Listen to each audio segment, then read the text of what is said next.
So this basement window of ours lets in a lot of cold air. So I'm going to use some of this draft tape to help seal that.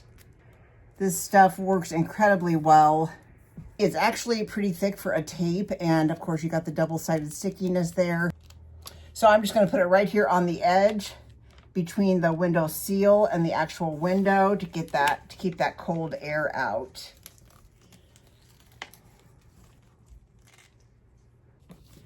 And that just creates such a nice seal. So now cold air won't get in.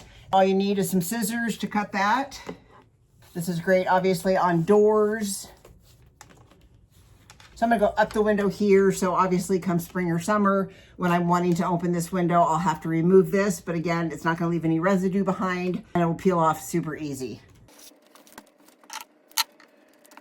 Nothing could be easier. It's going to really help save on your heating bills. None of that cold air is going to get in or let your warm air out. So if you also have those drafty windows and doors, I definitely recommend this. I hope this video has helped.